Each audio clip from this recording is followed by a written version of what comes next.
A lot of this isn't going to make sense to you, and I'm sorry about that. I'm just going to start at the beginning, with the house.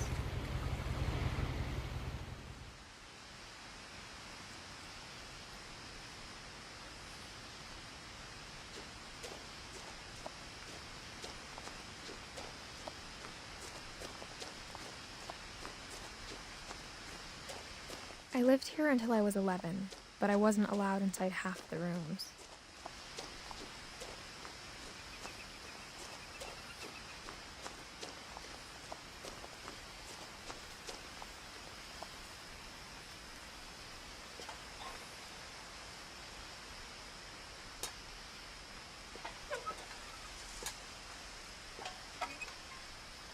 Inside the mailbox were bills from 7 years ago, marked urgent, open immediately. I hadn't been back since my brother Lewis's funeral.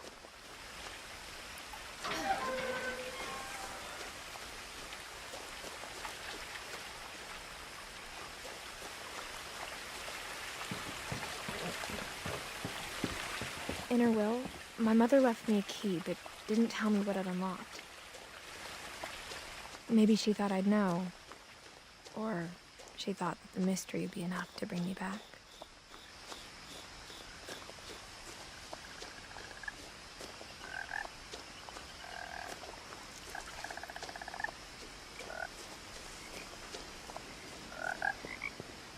The truth is, even after I inherited the house, I never thought I'd come back to it.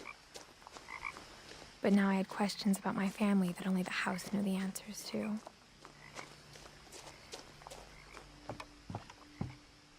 The woods around the house have always been uncomfortably silent, as if they're about to say something but never do.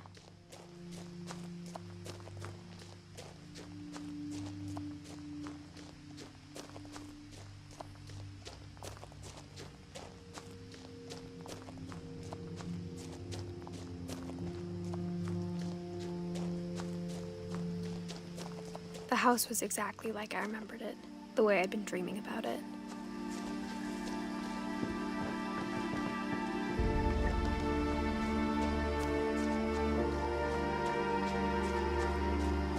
As a child, the house made me uncomfortable in a way I couldn't put into words.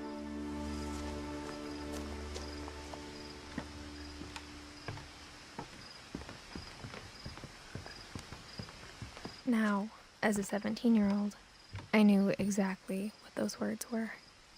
I was afraid of the house.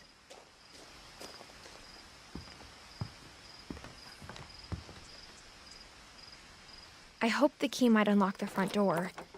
It didn't.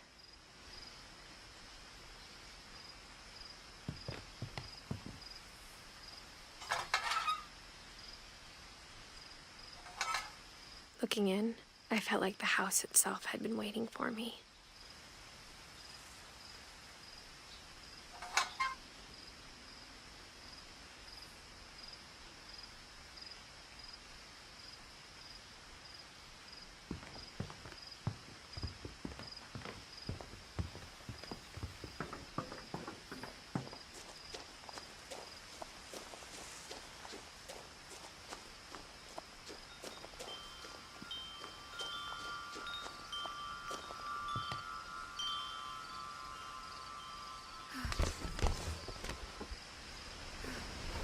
Crawling through the doggy door used to be a lot easier when I was 11.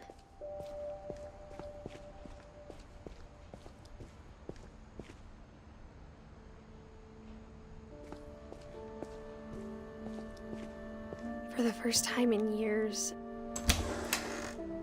I felt like I was home.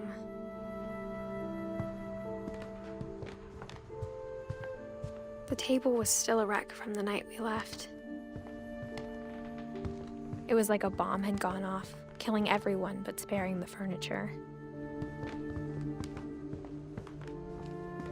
Nothing in the house looked abnormal.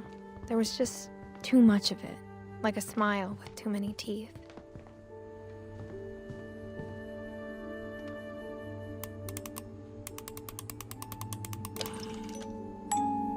Great-Grandpa Sven built a music box for Barbara, along with the rest of the house.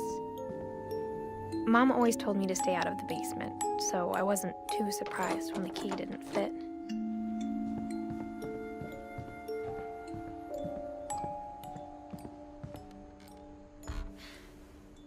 Edie told me once that every Finch who ever lived is buried somewhere in the library.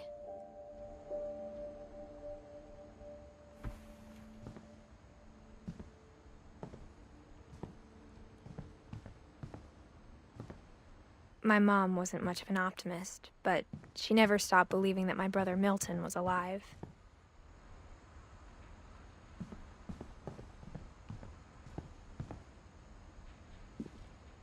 After Milton disappeared, Mom sealed up all the bedrooms. Then Edie retaliated and drilled peepholes.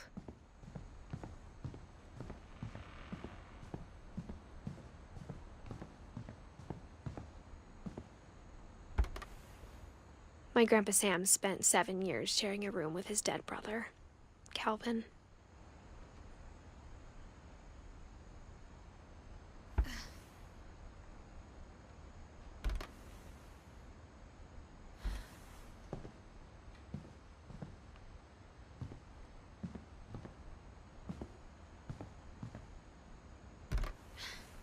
As a kid, I just assumed every house had peepholes and sealed rooms you weren't allowed inside of.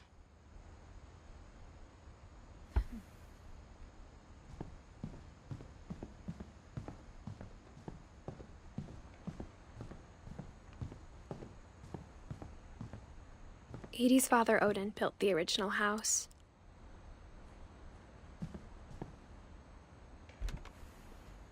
Barbara was a child star for 2 years, until America grew out of it.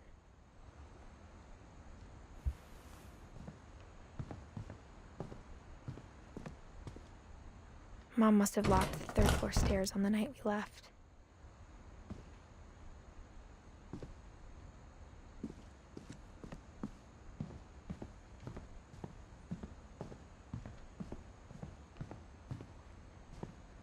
I spent a lot of time playing in Great Uncle Walter's room. I think my mom sometimes regretted not sealing it up. Louis told me there were secret passages, but I never believed him.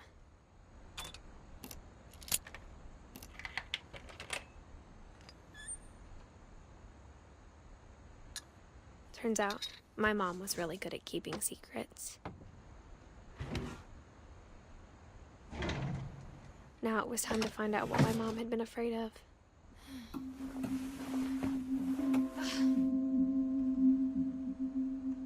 From the paintings on the wall, it was clear my brother Milton had been here before me.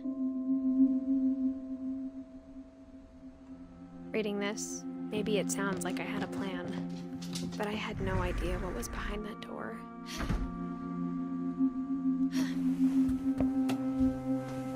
Just like I had no idea where all this was gonna lead. I grew up looking at Molly's room through the peephole.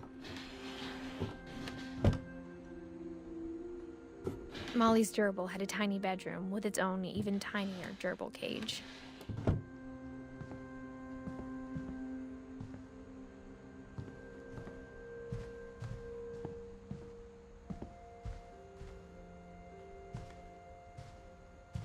I got the sense Edie had spent a lot of time here.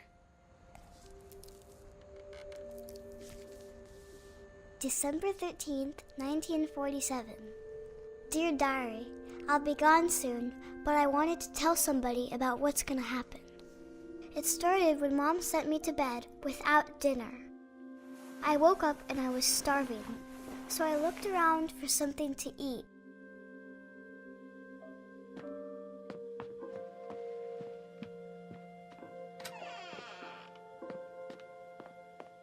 I kept eating and eating.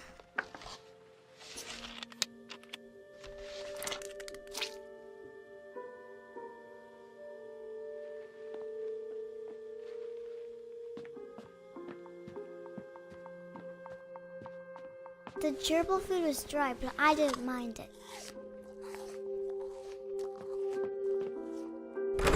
Mom, can I come out now? Sweetheart, it's late. Go to sleep.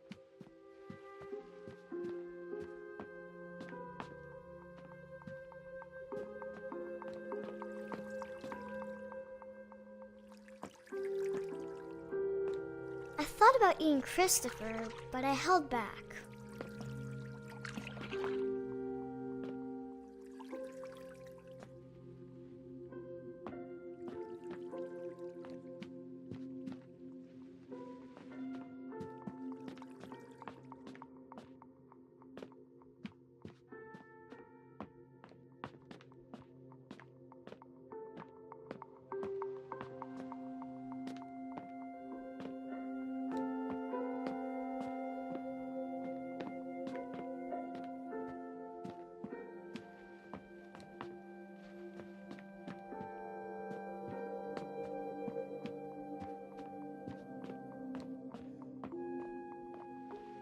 I ate a lot of things that night.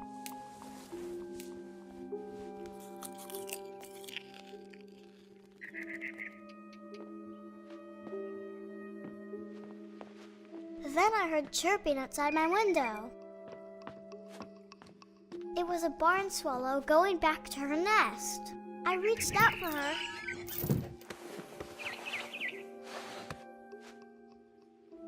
And suddenly, I was a cat.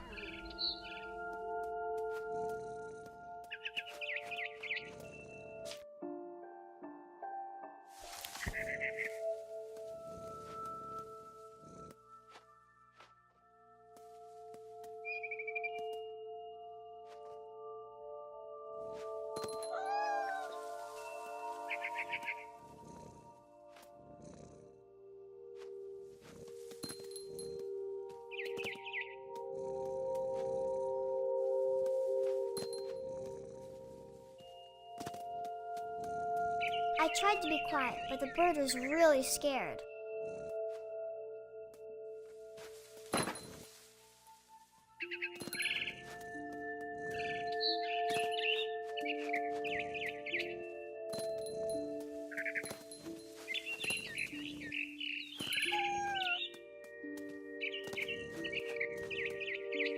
I jumped and I almost got her.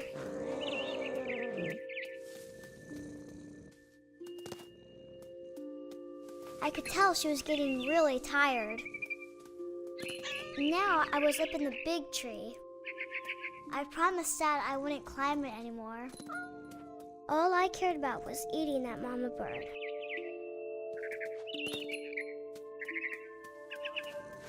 I gobbled her up. And suddenly, I was an owl. First, all I heard was the wind. Then I heard little teeth nibbling in the grass.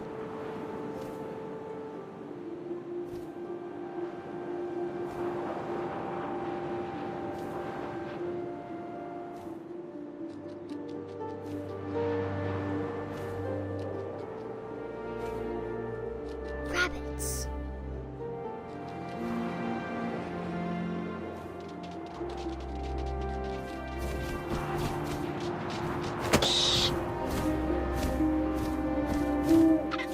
I imagined his face looking up and seeing mine through my talons. I swallowed him up, and I didn't chew one bit. Then I flew off to find something bigger.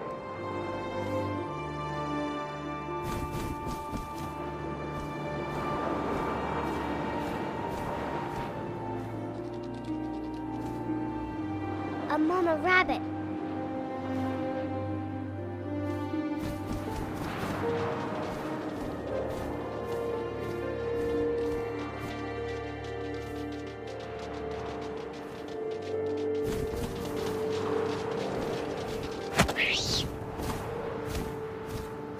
She was almost too big to carry.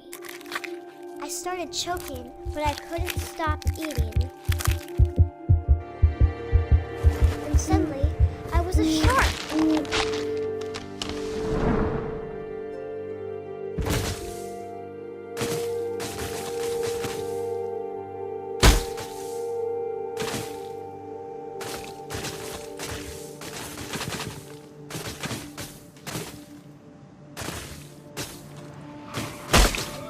I rolled off a cliff and into the ocean. Now, I was hungrier than ever.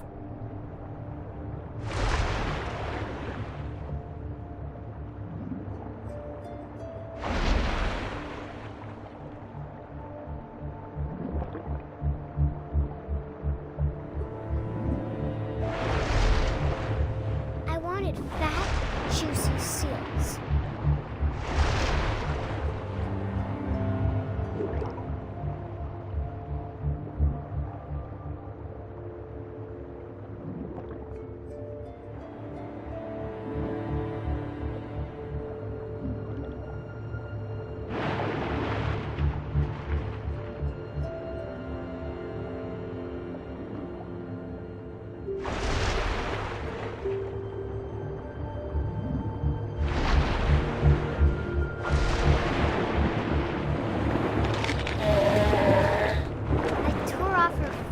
And it tasted really good.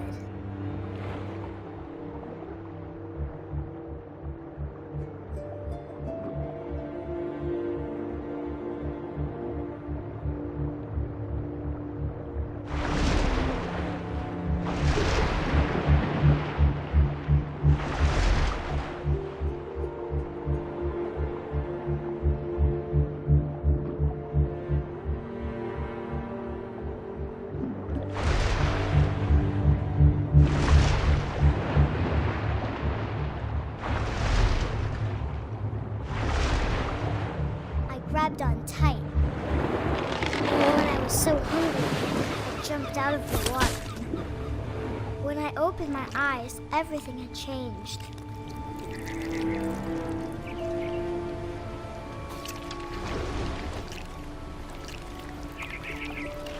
Now I was a monster, and I smelled people everywhere.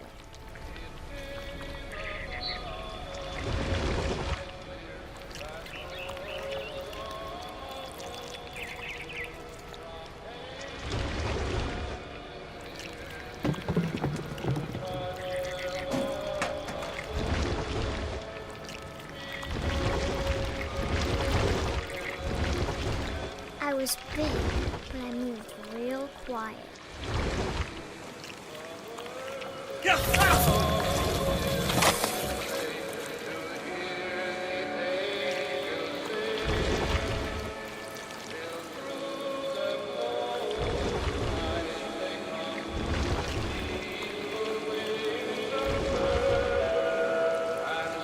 I wanted to stop, but also I didn't.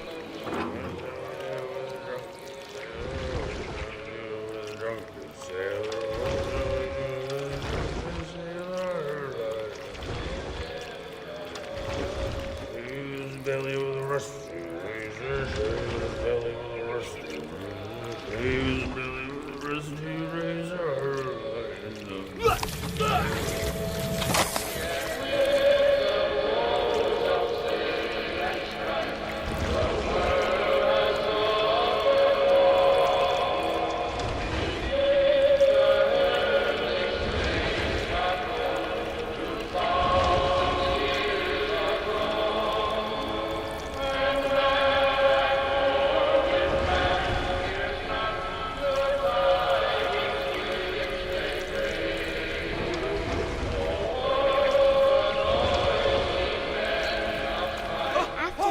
Passenger, I was still hungry.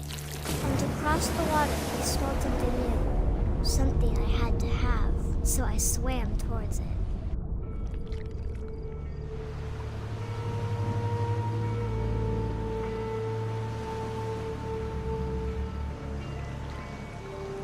I slithered onto the sand, and the good smell went into an old pipe.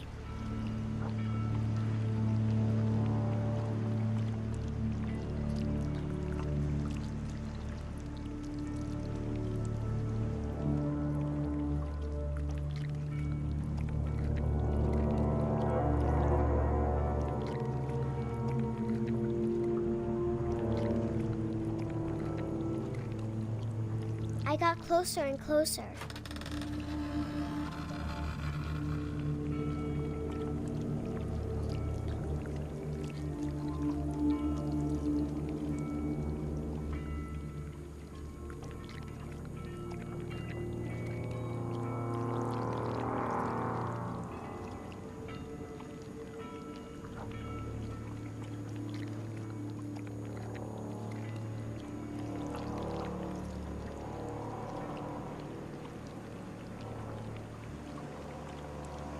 All of my stomach started growling.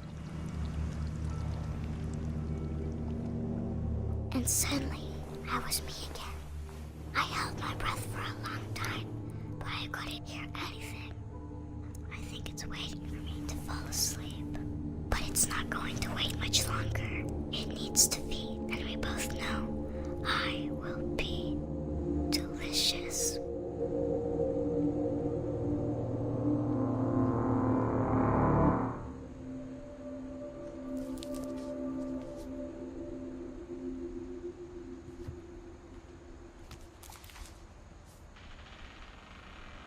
I'm not sure if I believed all of that, but I'm sure Edie would have.